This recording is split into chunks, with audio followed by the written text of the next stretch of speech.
Galera, vamos finalizar, né? Eu parei na guerra do Afeganistão, né?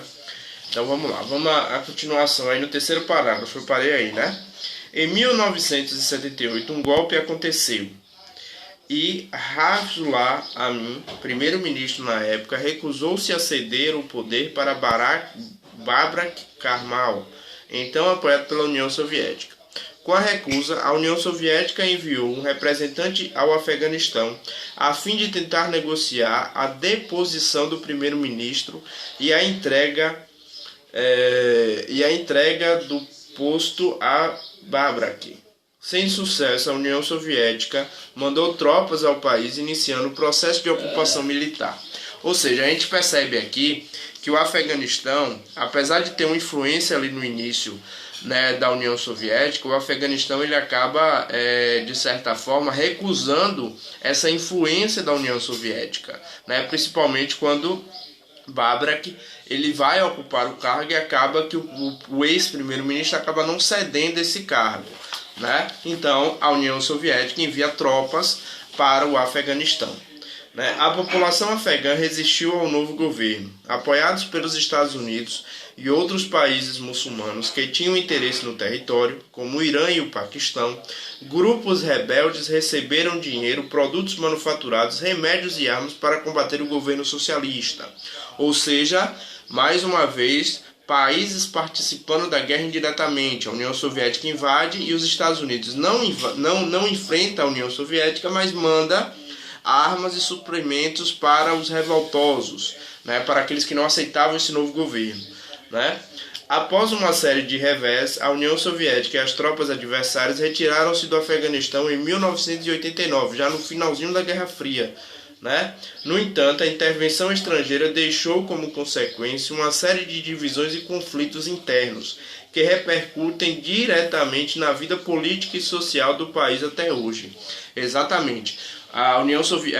O Afeganistão ele ainda é um país muito revestido de conflitos, né? E esses conflitos eles ficaram bastante fortes após a saída dos países, né? Os Estados Unidos e o Afeganistão saem, né, depois desse conflito em 89, e os conflitos continuam ali, tanto que a gente viu que em 2003 mais uma vez os Estados Unidos voltam ao Afeganistão depois vocês não viram, né? Eu particularmente vi, porque eu sou um pouquinho mais velho que vocês, não muito, sou quase da idade de vocês, mas houve lá o atentado do World Trade Center em 2001, vocês não eram nascidos ainda, né? Mas ocorreu o atentado em 2001 do World Trade Center, dia 11 de setembro, lá, e o grupo aí se situava, né? O principal líder do grupo terrorista, né? Osama Bin Laden, se refugiou no Afeganistão, até porque ele vivia lá, né? Então, em 2003, o Afeganistão foi mais uma vez invadida, né? Lá em 2003, beleza? Em 1992, os rebeldes muçulmanos chegaram ao poder. Os vários grupos que lutaram contra os soviéticos se dividiram e a milícia islâmica Talibã passou a controlar a maior parte do país, impondo um regime com base em uma interpretação radical da tradição islâmica. Ou seja, o Talibã, que é um grupo terrorista, né, um grupo terrorista sunita, né, assume o poder, né, e, né, coloca ali um governo bastante autoritário dentro do Afeganistão, né? A questão judaico-palestina, que é uma questão muito comentada, muito ouvida, que até hoje a gente tem essa questão, né, e a gente vai entender o porquê dela, né? Vamos lá, na página 124 aí um pouquinho abaixo, né? Vamos lá, no Oriente Médio, de tempos em tempos, um conflito entre palestinos e israelenses toma conta dos noticiários. Sempre vem acontecendo, a gente vê até hoje em dia, a gente ouve aí sempre, vira e mexe a gente vê um conflito ali entre Palestina e Israel, né? Trata-se de uma disputa territorial entre povos que remete a um século atrás. A Palestina é uma porção territorial do Oriente Médio que já abrigou diversos povos. Os hebreus, povo do qual descendem os judeus, ocupavam a região desde a antiguidade. Com o domínio de Roma sobre a região, por volta do século I a.C., esse território passou a ser chamado de Judéia. Alguns anos após a hegemonia romana sobre a Judéia, os hebreus organizaram várias revoltas e foram duramente reprimidos. Desde então, muitos deles partiram para outros territórios, mantendo, no entanto, a identidade cultural. Várias famílias estabeleceram-se na Europa Central e na Oriental. A dispersão dos judeus pelo mundo ficou conhecida como diáspora. Exatamente isso, né? A diáspora é quando aquele povo judeu ali, quando ocorreu o domínio romano, aquele povo judeu, né? Os hebreus ali, eles se espalharam pelo mundo, né? Que é chamado de diáspora. Diáspora é se espalhar, né? E ao longo de séculos, o sonho de retornar à região continuou sendo alimentado. Ou seja, esses judeus que acabaram se espalhando pelo mundo, eles sempre tinham o sonho de voltar para a sua terra de origem, que era justamente a Judéia, aí chamada de Judéia, né? Na Europa, os judeus sofreram diversas perseguições por parte de governos e da Igreja Católica. No entanto, no século XIX, surgiu um movimento político que tinha como objetivo unir todos os judeus do mundo em um Estado, com base territorial na Palestina. Esse movimento foi chamado de sionismo, ou seja, o que foi o sionismo? A tentativa de unir todos aqueles povos que se espalharam pelo mundo, todos aqueles povos judeus que se espalharam pelo mundo, né? Era a tentativa de unir todos eles em um território. É aí que a gente chama de sionismo, né? Sionismo é unir, né? Sion porque é o Monte Sião, né? Monte Sião, que é um monte aí importante para a religião cristã, principalmente, né? A questão de Jesus Cristo, né? Uma colina da cidade de Jerusalém. Lembre que Jerusalém é uma cidade sagrada.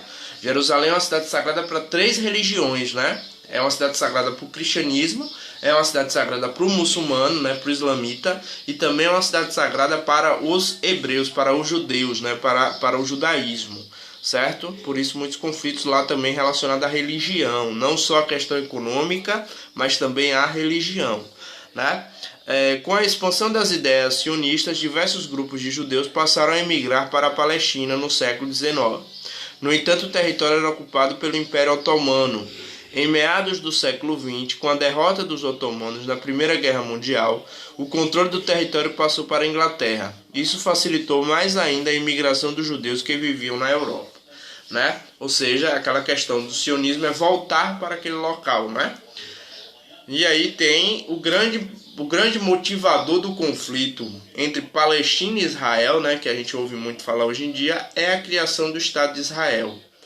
A criação do Estado de Israel em 1948 pela ONU vai fazer com que esse conflito nessa região aumente ainda mais, né? Vamos lá. A criação de Israel. A criação de um Estado judeu não fazia parte da agenda política internacional até a década de 1930. Esse cenário mudou apenas com o fim da Segunda Guerra Mundial. A partir de então, os judeus puderam finalmente relatar à mídia internacional os horrores da guerra e da perseguição nazista que sofreram. O impacto que o Holocausto causou no mundo reforçou a opinião de que era importante criar um Estado judeu.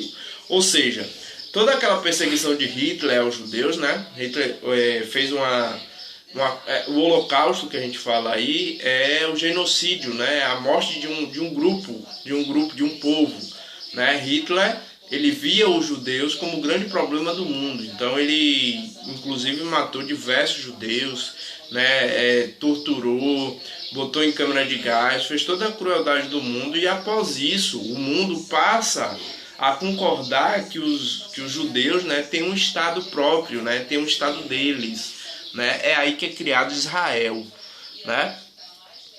Além disso, a maioria dos sobreviventes judeus não tinham recursos para viver. Isso era extremamente prejudicial aos estados europeus que estavam se recompondo após a guerra. Uma saída simples para esses países seria enviar os judeus a um estado judeu. Ou seja, a Europa, de certa forma, também queria expulsar os judeus de seus territórios, né? E para isso eles concordam em criar um estado para os judeus, né? No entanto, a Palestina já era habitada antes da onda de judeus imigrantes. Apesar de a região estar ocupada por diversos povos, o principal grupo organizado que habitava tinha origem árabe. A hostilidade entre os dois grupos crescia à medida que o número de judeus aumentava na região. Então, qual é o problema? Já existiam palestinos ali, já existiam pessoas naquela região, né, antes de ser criado o Estado de Israel, né? E essa galera que existia ali eram muçulmanos, ou seja, eram da religião islamita. Então você está levando para essa região, quando você cria o Estado de Israel, você está levando para essa região um conflito religioso, né? Um conflito entre religiões diferentes, entre grupos muitas vezes radicais. Esse é o grande problema, né? Em 1947 a situação tornou-se extremamente perigosa e começou a ameaçar o equilíbrio do recente pós-guerra. A Organização das Nações Unidas, presta bem atenção nisso aqui, interveio e aprovou a divisão do território palestino em dois, um judeu e outro árabe. Só que tem o seguinte, o Estado judeu foi reconhecido. Existe hoje um país judeu, que é Israel, e o Estado palestino não foi reconhecido. Então isso é o grande problema e é o que gera grandes conflitos naquela região, até hoje, né?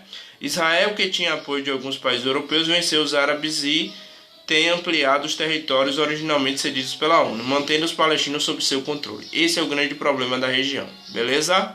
Então, finalizamos aí o assunto.